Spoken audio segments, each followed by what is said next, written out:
Good morning बच्चों, कैसे हो आप सभी लोग।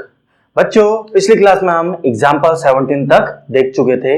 आज नया दिन नए टॉपिक से स्टार्ट करते हैं, that is the path analysis under constant acceleration. बच्चों, constant acceleration means acceleration, let us suppose acceleration equals to 2, constant acceleration equals to 3, constant acceleration equals to 0, ये भी तो कांस्टेंट का ही केस है।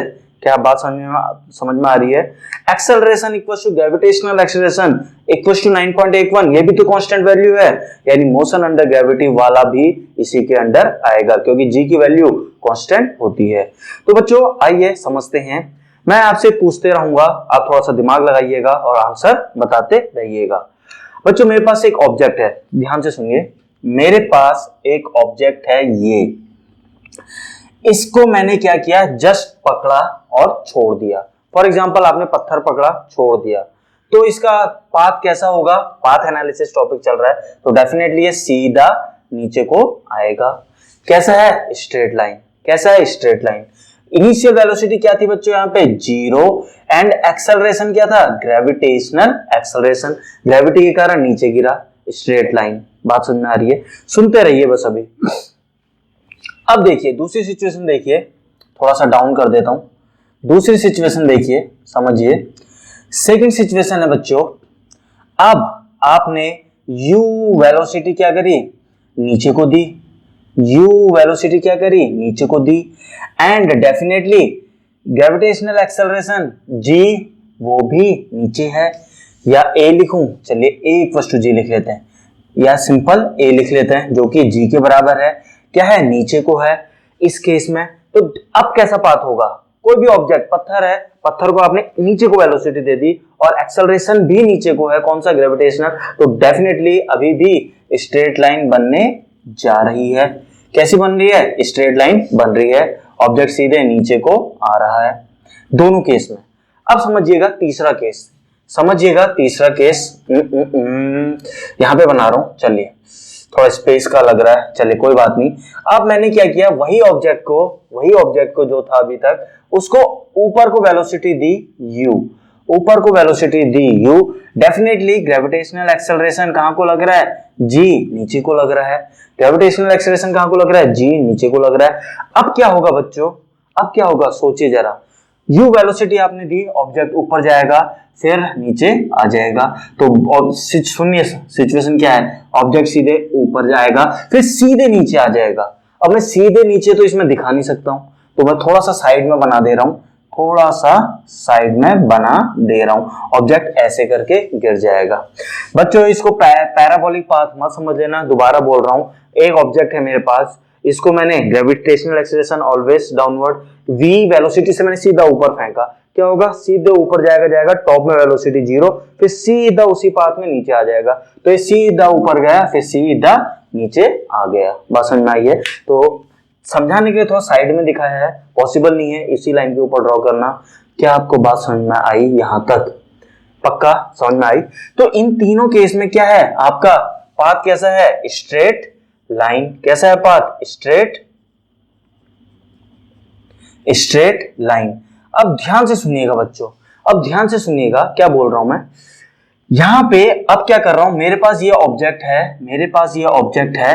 डेफिनेटली इसको मैंने क्या किया, v वेलोसिटी इस डायरेक्शन में दी। एंड डेफिनेटली बताने की जरूरत नहीं है, ग्रेविटेशनल एक्सेलरेशन ऑलवेज डाउनवर्ड्स। इस केस में बच्चों पाथ कैसा बनेगा बताइए। इस केस में बच्चों पाथ आपका ऐसा बनेगा, कैसा, ऐसा। क्या है ये, पैराबोलिक। अब आपको डाउट होगा, सर ये आपका पैराबोलिक क्यों बन रहा है, ऐसा पाथ क्यों बन रहा है। सुनिए बच्चों, होता क्या है, सुनिए। अब जो लाइन बोलने जा रहा हूं पूरा इसका निचोड़ है, ऐसे ग्राफ क्यों बन रहा है, सुनिए। देखिए हमेशा आपका क्या, आपका ऑब्जेक्ट क्या फॉलो करने की, कौन सा डायरेक्शन फॉलो करने की कोशिश करता है, always try to follow the direction of acceleration, always try to achieve the direction of acceleration. सुनिए यहाँ पे, अब यहाँ पे इसको दो केस में तोड़ते हैं। ये v वेलोसिटी है, तो इस v वेलोसिटी के दो कंपोनेंट करिए। लेट अस सपोज ये vx और ये vy, और ये क्या है, vy। अब ध्यान से सुनिए क्या हो रहा है, vy अब एक बात बताइए, ये क्या है? ये वाले केस को देखिए, जी नीचे वेलोसिटी ऊपर, थोड़ा देर के लिए एक्स को भूल जाइए, वी एक्स को भूल जाइए। कौन सा केस बना? वी ऊपर जी नीचे। क्या है? वी ऊपर वेलोसिटी ऊपर, जी नीचे। यहां पे लिख देता हूं, जी नीचे। कौन सा केस बना? क्या बनेगा? ये वेलोसिटी ऊपर ले जाएगी, इसको ऊपर ले जाएगी, वेलोसिटी जीरो, फिर सीधे नीचे आ जाएगा, जी का डायरेक्शन फाइनली फॉलो करेगा। कोई भी ऑब्जेक्ट फाइनली पाथ कौन सा फॉलो करता है? जहां की जिस डायरेक्शन में एक्सेलरेशन होता है। देखिए v वेलोसिटी के कारण ऊपर गया, वेलोसिटी हो गई खत्म, टॉप में जीरो, अब फिर नीचे आ रहा है। क्यों आ रहा है नीचे? g के कारण। तो फाइनली कोई भी ऑब्जेक्ट फाइनल पाथ कौन सा अचीव करने की कोशिश करता है? Gravity, sorry not acceleration, acceleration के डायरेक्शन को अचीव करने की कोशिश करता है, इसलिए वो टॉप में गया फिर नीचे आ गया। यानी अगर ये वाला केस, केवल इन दोनों को ध्यान दें तो एक टॉप में जाएगा, नीचे आएगा, यानी स्ट्रेट लाइन। तो ये Vx भी तो है, यहाँ पे Vx क्या करेगा? ये Vy इसको उठा रहा है, Vx इसको आगे को बढ़ा रहा है, डिस्प्लेसमेंट दे रहा है। बात समझ में आई? बात समझ में आई नहीं आई? ये Vx क्या कर रहा है? ये ऑब्जेक्ट जो भी पत्थर था या जो भी था, इसको ऊपर को हाइट दी है, देखिए इतनी हाइट मैक्सिमम अचीव कर ली, एंड Vx क्या कर रहा है? इसको डिस्प्लेसमेंट दे रहा है। इस प्रकार फाइनल क्या बन गया आपका? फाइनली क्या बन गया आपका? ये पैराबोला बन गया है। क्यों बना? क्योंकि फाइनल पाथ का डायरेक्शन क्या होता है? Object always tries to follow the path of acceleration. Final acceleration क्या है? जी। तो जी का ही तो डायरेक्शन फाइनली अचीव करने की कोशिश कर रहा है। अगर मैं इसको और डाउनवर्ड बना दूं, चलिए अगले में बना लेते हैं। देखिए ये जी का ही तो डायरेक्शन है, अभी मैंने यहाँ पे रोक दिया। अगर ये कंटिन्यू, अगर आप इसको और ऑब्जर्व करें, ये देखिए कौन सा पाथ फॉलो कर रहा है? जी के डायरेक्शन को फॉलो कर रहा है। बात समझ में आई? ये फाइनल पाथ जी के डायरेक्शन को, इसने फाइनल पाथ जी के डायरेक्शन को अचीव किया, इसने भी जी के। तो एक कंक्लूजन क्या निकल के आया कि object always tries to follow the path of acceleration. लिखवा दूं, चलिए अभी लिखवा देंगे या लिख देते हैं। तो ये क्या है?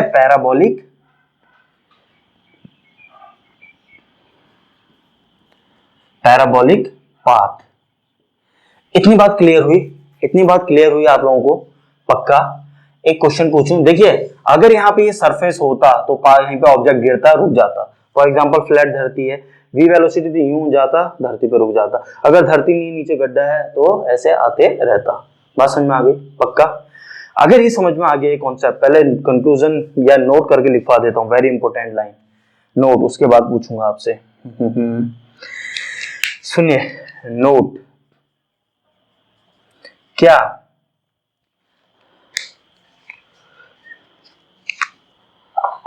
Object always tries to follow the path of acceleration. Object always tries to follow the direction of acceleration. ये क्या है? Acceleration. Very very important line. अगर आपको ये समझ में आ गई तो अब जो मैं क्वेश्चन पूछने जा रहा हूं बच्चों, मुझे पूरा भरोसा है आप लोग बता देंगे। पूछूं? पक्का?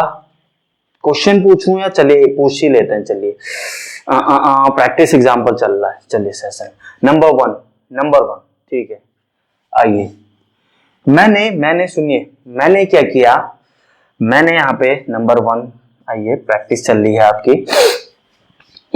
चलिए देखिएगा, मेरे पास है ऑब्जेक्ट है ये, इसको मैंने v velocity the, that's all. और कोई बात की गई है? नहीं की गई है। v वेलोसिटी दी। फाइनल पाथ कैसा होगा? दो ऑप्शन दे रहा हूं आपको, या पाथ ऐसा होगा या पाथ आपका ऐसा होगा। कौन सा सही है इसमें? जल्दी से बताइए कौन सा सही है।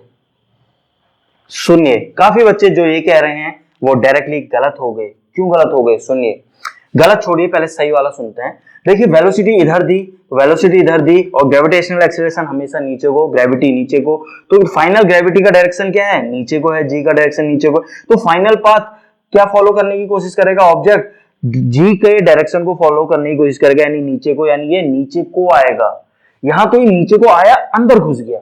ऐसा होता है क्या? आपने पत्थर फेंका, आप लेट सपोज फ्लैट में रहते हैं, फ्लैट में आप 7वें फ्लोर पे रहते हैं, 7वें से आपने फेंका और वहां आपकी लेटर सपोज थर्ड में गर्लफ्रेंड है आपकी, 7वें से फेंका, थर्ड गर्लफ्रेंड को लगे टक, ऐसा होता है क्या? आपने फेंका घूम के गर्लफ्रेंड वाले फ्लोर पे अंदर घुस गया, ऐसा होता है? आपने फेंका यहाँ से गर्लफ्रेंड के फ्लोर पे घुस गया, ऐसा होता है? बिल्कुल नहीं। अरे मजाक से पार्ट, कॉन्सेप्ट समझिए। क्या है, आपने फूल फेंका तो अंदर घुस गया, जादू। ऐसा नहीं होता है ना, समझिए। तो फाइनल डायरेक्शन कौन सा है? ये धीरे धीरे धीरे धीरे सीधा इसके डायरेक्शन को अचीव करने की कोशिश करेगा। बात क्लियर है? चलिए, तो ठीक है, यानी ये सही है। समझ में आ भी रहा है या नहीं आ रहा है ना? चलिए, बहुत अच्छी बात है। अब बताइएगा, मोर जनरल बनाता हूं, रैंडम देखते हैं आप कितने लोग बता पाते हैं। चलिए, मैंने ऑब्जेक्ट को एक्सेलरेट किया इस डायरेक्शन में, ए। वेलोसिटी दी मैंने किधर दें? चलिए इधर दे देते हैं वेलोसिटी। बता दीजिए पाथ कैसा फॉलो होगा? क्या है? Object always tries to follow the direction of acceleration. Acceleration का डायरेक्शन जहां है वहां को फाइनली ऑब्जेक्ट मूव करेगा। अभी तो इसके पास, इस ऑब्जेक्ट के पास v वेलोसिटी है, इसलिए आगे जाएगा जाएगा जाएगा, फाइनली a के डायरेक्शन को अचीव करने की कोशिश करेगा, यानी ऐसा होगा। देखिए, ऑब्जेक्ट आगे जाएगा जाएगा जाएगा जाएगा, फाइनली इसके डायरेक्शन को फॉलो करने की कोशिश करेगा। क्या आपको बात समझ में आई? क्या आपको बात समझ में आई? पक्का? और पूछूं या रहने दूं? और पूछूं या कंक्लूजन लिखवाऊं? चलिए एक आध और पूछते हैं। तीसरा एक काम कीजिए, इसे रब कर दीजिए यहीं तक। लेटर सपोज नीचे धरती आ गई, ठीक है? आइए इसमें देख लेते हैं। आपके पास ये ऑब्जेक्ट जी नीचे एंड वी इस डायरेक्शन में। सुनिए, v ऊपर को दो कंपोनेंट में तोड़ दीजिए, वैसे समझ लीजिए। फाइनल पाथ तो मुझे पता है, इस v के कारण, अरे बचपन में ये बॉल क्रिकेट खेलते हो ना, बॉल ऐसे फेंकते हो तो कैसा कब बनाता है? इस टाइप का बनाता है।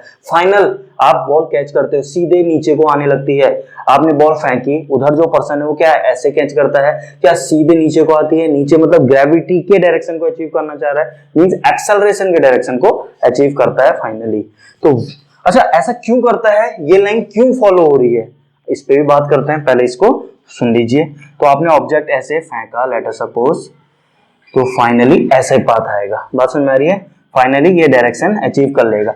अब मैं इसको यहाँ पे रोक देता, अगर ये धरती थी, लेटर सपोज कोई धरती नहीं, नीचे को गड्ढा है बहुत बड़ा, नीचे को भी आपने पाथ की एनालिसिस कर ली, तो नीचे को कैसा वो दिखेगा? ऐसा। ग्रेविटेशन के डायरेक्शन, सॉरी एक्सेलरेशन के डायरेक्शन को अचीव कर रहा है, दैट्स ऑल। समझ में आया? अब थोड़ा सा इस पॉइंट पे कमेंट कर लेते हैं बच्चों, इस पॉइंट पे कमेंट कर लेते हैं, ऐसा क्यों? सुनिए बच्चों, ऐसा इसलिए होता है, देखिए सिंपल से एग्जांपल से समझते हैं। इससे समझते हैं, किससे? यहीं पे समझ लीजिए, इसको समझिए। देखिए, वेलोसिटी आपने किसी ऑब्जेक्ट को ऊपर फेंका, जाएगा जाएगा जाएगा, वेलोसिटी जीरो हो जाएगी एक टाइम पे, टॉप में जीरो। अब जीरो हो गई तो अब कौन बचा? डोमिनेटिंग। अब तो ग्रेविटी बची, मींस एक्सेलरेशन बचा। इसलिए फाइनल क्या, फाइनली कैसे आ रहा होगा? जो डोमिनेटिंग होगा। अब तो वेलोसिटी टॉप में जीरो हो गई, यानी डोमिनेटिंग क्या रहा है वहां पे? जी, यानी एक्सेलरेशन। तो फाइनली एक्सेलरेशन का पाथ फॉलो करेगा।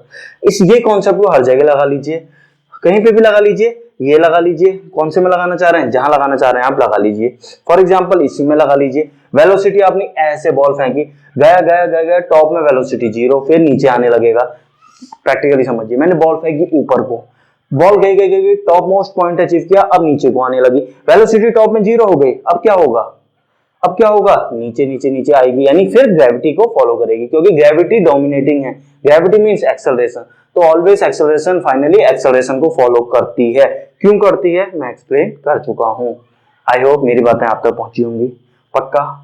तो कंक्लूजन निकालें यहां से, पक्का? पहले नोट कीजिए फिर। बच्चों, मैं आई रब दिस, मैं रब कर रहा हूं। आइए कंक्लूजन बताते हैं यहां से, क्या कंक्लूजन निकला।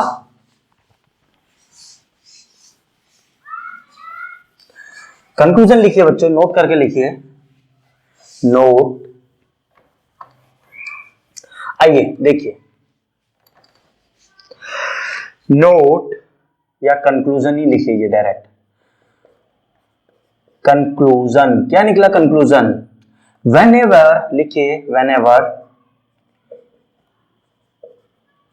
whenever acceleration is constant, whenever acceleration is constant, only two path possible।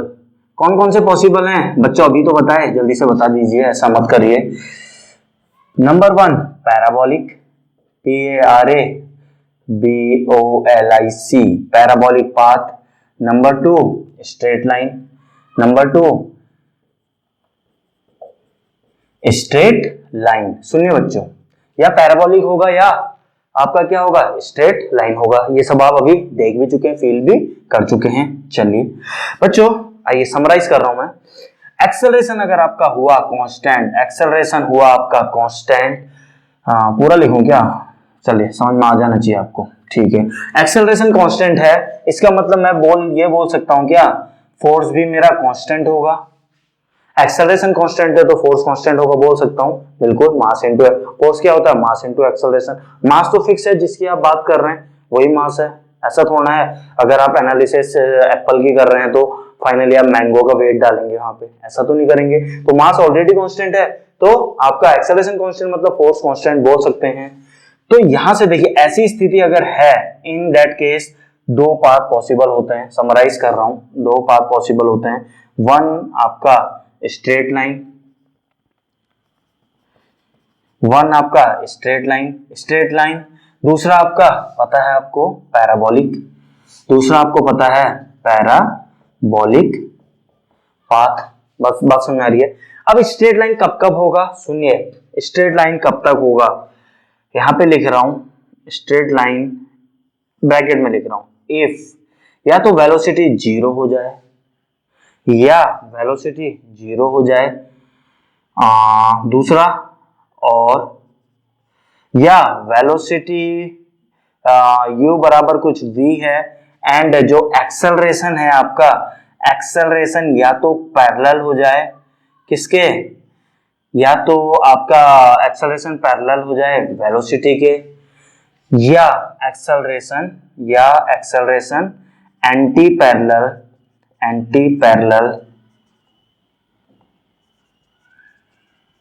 To velocity. चलिए पूरा ही लिख लीजिए, टू वेलोसिटी।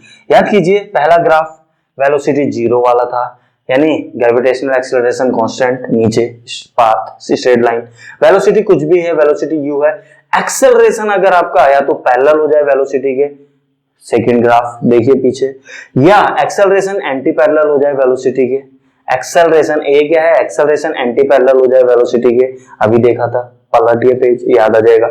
अगर ये केस होते हैं तो बच्चों आपका क्या होता है? तो आपको होता है, मिलता है जो path, straight line. Parabolic path कब कब मिलता है? अरे जब स्ट्रेट लाइन नहीं मिलता है, simple. When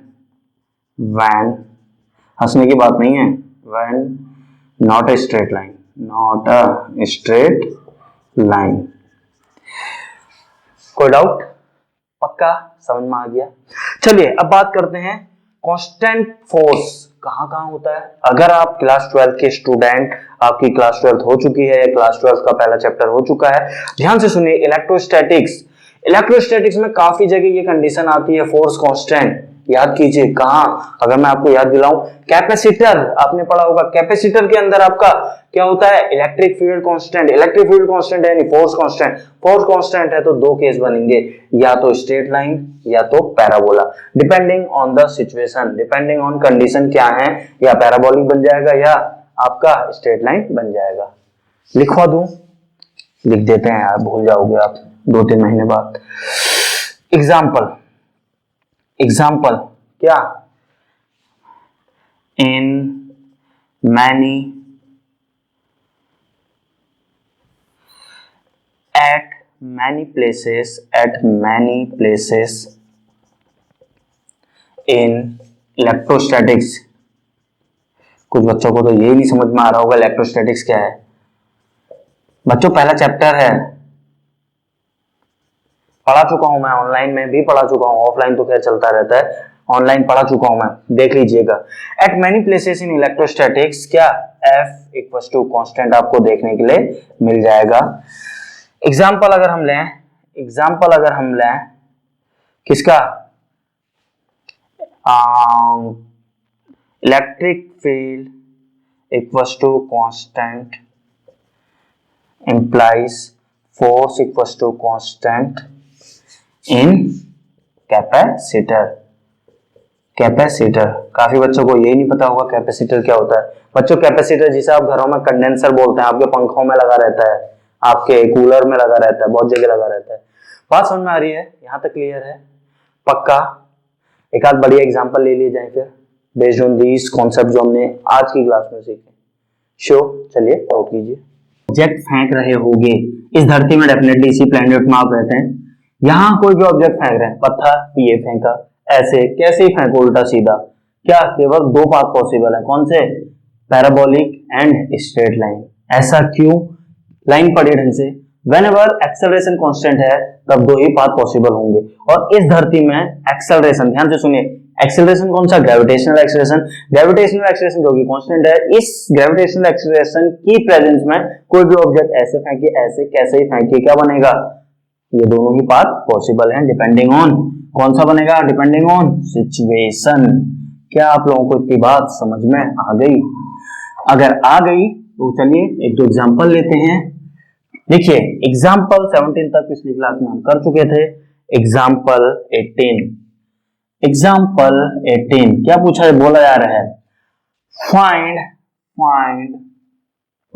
minimum speed, minimum speed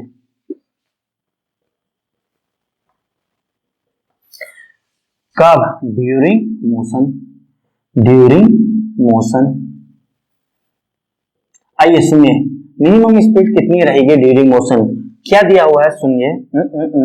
आपको दिया हुआ है 20√2 मीटर पर सेकेंड वेलोसिटी आपने दी, ठीक है, क्लियर है, चलिए बहुत अच्छी बात है।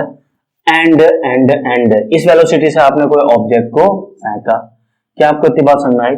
और आपको दिया गया है, ये क्या है, सरफेस, आपको दिया गया है 45 डिग्री एंगल पे आपने इस ऑब्जेक्ट को v वेलोसिटी ऐसे दी, जैसे क्रिकेट की बॉल, बात समझ में आ गई। अब इस केस में क्या बोल रहे हैं, मिनिमम स्पीड बताओ। अभी तो इनिशियल स्पीड इतनी है, कितना होता है 14 to 28, लगभग अप्रॉक्स 28 मीटर पर सेकेंड है लगभग। तो मिनिमम पूछ रहा है, मिनिमम कितनी होगी, तो आइए कैसे डील करोगे, दो कंपोनेंट, इसके दो कंपोनेंट, ये क्या हो जाएगा 20√2 cos 45 क्या होता है 1/√2, √2 से √2 कैंसिल, तो यहाँ कितना होगा 20 मीटर पर सेकेंड vx, एंड यहाँ भी क्या 20 मीटर पर सेकेंड बोल सकते हैं। अब ध्यान से सुनिएगा, एक्सेलरेशन यानी ग्रेविटेशनल एक्सेलरेशन वो तो नीचे को है, ये ऊपर ये नीचे, क्या पाथ कैसा होगा फाइनली, इसके कारण तो स्ट्रेट लाइन, बट ये आगे को भेज रहा है, तो इतनी बात समझ में आ गई। वीएक्स कंपोनेंट के कारण पाथ आपका कैसा बनने जा रहा है, पाथ आपका ऐसा बनने जा रहा है, बात समझ में आ गई। अब सुनिए, अब क्या है यहाँ पे, बात सुनिए, मिनिमम स्पीड बोल रहा है, मिनिमम स्पीड ध्यान से सुनिए, जी नीचे को लग रहा है, अब सुनिए, इस कंपोनेंट को मैंने दो कंपोनेंट में तोड़ दिया, बिल्कुल सही, यानी अब मैं इसको हटा सकता हूं, क्योंकि इसको तो मैंने ये रेड वाले से दिखा दिया, तो इसे दिखाऊं या ना दिखाऊं बात एक ही है। अब सुनिए, इस दो को डील करते हैं। आपका वेलोसिटी 20 मीटर पर सेकेंड, जी नीचे लग रहा है, एक्सेलरेशन नीचे लग रहा है, तो क्या हो रहा है, ये ऊपर जाने की कोशिश कर रहा है, यानी ऑब्जेक्ट ऊपर जाएगा, एक्सेलरेशन इसे ग्रेविटेशनल एक्सेलरेशन नीचे खींचने की कोशिश करेगा, यानी इसकी 20 है जो 19, 18, 17, 16 जीरो टॉप में, यानी इसको घटाने की कोशिश करेगा कौन, ग्रेविटेशनल एक्सेलरेशन, यानी ये इसमें असर डाल सकता है, लेकिन ये इसके एक्स कंपोनेंट में बिल्कुल असर नहीं डाल सकता है, बात समझ में आ रही है। यानी ड्यूरिंग मोशन जो मिनिमम स्पीड रही होगी कितनी रही, फाइनली तो गिर गया, जीरो होगी, वो नहीं, ड्यूरिंग मोशन तो मिनिमम स्पीड कितनी रही होगी, vx, तो मिनिमम स्पीड क्या होगी आपकी, यहां लिखता हूं, therefore minimum speed equals to vx equals to 20 metre पर सेकेंड। ये हो गया आंसर। काफी बच्चों को समझ में नहीं आया क्योंकि ग्रेविटेशनल, अरे इसको स्ट्रेट लाइन में समझिए। देखिए ये एक ऑब्जेक्ट है, बाइक है, समझ लीजिए ऑब्जेक्ट है, ये 20 मीटर पर सेकंड से आगे को जा रहा है। अब इसको आप a एक्सेलरेशन से पीछे को खींचे जा रहे, खींचे जा रहे हो, खींचे जा रहे हो, 20 मीटर से आगे जाना चाह रहा है, ठीक है, आगे बढ़ रहा है, धीरे धीरे धीरे धीरे एक्सेलरेशन पीछे को है, तो फाइनली क्या होगा, ये 20 से आगे जाएगा जाएगा जाएगा, टेंटेटिव फाइनल पाथ किसका फॉलो करेगा, डायरेक्शन ऑफ एक्सेलरेशन, यानी इस पॉइंट से कल्टी मार लेगा। याद कीजिए पलटी मारने वाले काफी क्वेश्चन हमने कर रखे हैं, इस पॉइंट से टर्न ले लेता है, याद है इस टाइप के क्वेश्चन बहुत किए हैं। तो फाइनल पाथ कौन सा फॉलो कर रहा है, डायरेक्शन ऑफ एक्सेलरेशन, यहां से भी समझ सकते हैं। तो यहाँ पे तो ये जो एक्सेलरेशन है किसकी स्पीड कम करता है, ठीक अपने अपोजिट या अपनी डायरेक्शन में, या एड ऑन करेगा अगर ठीक इधर है तो, अगर अपोजिट वेलोसिटी एक्सेलरेशन की तो वेलोसिटी को घटाएगा। लेकिन क्या अगर मैं इस ऑब्जेक्ट को यहाँ पे इस डायरेक्शन में मैं 20 मीटर पर सेकंड और दे दूं, क्या एक्सेलरेशन इसमें कुछ असर डाल सकता है, नहीं, यानी अपनी परपेंडिकुलर में नहीं, या तो सामने या ठीक पैरेलल। क्या बात समझ में आई। तो ये ग्रेविटेशनल एक्सेलरेशन इस स्पीड को धीरे धीरे कम करेगा, टॉप में फेंका, कम करते करते टॉप में वेलोसिटी 0, फिर नीचे वापस आ जाएगा, बढ़ते जाएगी इसके कारण। यानी ये अपना रोल केवल इस पे दिखा सकता है, एक्स कंपोनेंट पे नहीं दिखा सकता है। तो ये 20 मीटर पर सेकंड है, यानी ये जो ऑब्जेक्ट यहाँ कभी पहुंचा होगा तो इसका इधर को 20 ही रही होगी, ये वाली 20, फिर ऑब्जेक्ट यहाँ टॉप पे रहा तो इसकी इधर को 20 मीटर पर सेकंड रही, ये ऑब्जेक्ट यहाँ पे आया तो इसकी स्पीड 20 ही रही, एक्स डायरेक्शन की हो, तो फाइनली तो खैर ऑब्जेक्ट धरती पे टकराया, रुक गया। अगर नहीं होता, बात समझ आ गई, तो फाइनली तो 0 हो जाएगी ड्यूरिंग मिनिमम स्पीड कितनी हो गई, vx वाली। क्या आपको बात समझ में आई, पक्का। एक और एग्जांपल कह रहे हैं, चलिए ये नोट करना चाह रहे हैं तो कर लेना, चलिए मैं रब कर रहा हूँ फिलहाल, ताकि यहाँ पे एक और क्वेश्चन आप लोगों को करा सकूं। इंटरेस्टेड हो करने में या क्लियर होगी कॉन्सेप्ट, चलिए कर लेते हैं यार, आपका भरोसा नहीं है। एग्जाम्पल नंबर जी, एग्जाम्पल नंबर 19, एग्जाम्पल नंबर 19 क्या बोल रहा है, again same, find minimum speed during motion. अब क्या दी है सिचुएशन, देखिए एग्जाम्पल 19 में, चलिए एंगल दे दें क्या, वेट, मान लीजिए यही स्पीड दे दें, चलिए 20 ले लेते हैं, 20 मीटर पर सेकेंड एंड एक्सेलरेशन 2 मीटर पर सेकेंड स्क्वायर। कौन सा केस बना है पहले याद कीजिए, v इधर a इधर, याद कीजिए थोड़ा देर पहले हमने v इधर a इधर, फाइनल पाथ a का फॉलो करेगा, यानी वेलोसिटी फाइनल पाथ ऐसे a का डायरेक्शन फॉलो करेगा। याद आ रहा है, पेज पलटिए, सब भूल गए, वही तो है, आपके वैल्यूज दे दी मैंने बस। इसमें बोल रहा है find minimum speed, again question है फाइंड मिनिमम स्पीड, बता दीजिए वही कॉन्सेप्ट लगाइए ना। देखो आइए बच्चों जल्दी से डील करते हैं, ज्यादा टाइम नहीं लेते हैं। आपको कुछ एंगल दिया हुआ है, इसमें एंगल ले लेते हैं, एंगल भी दिया है क्वेश्चन में, कितना दिया हुआ है, यहां से लेट अस सपोज एंगल आपको दिया हुआ है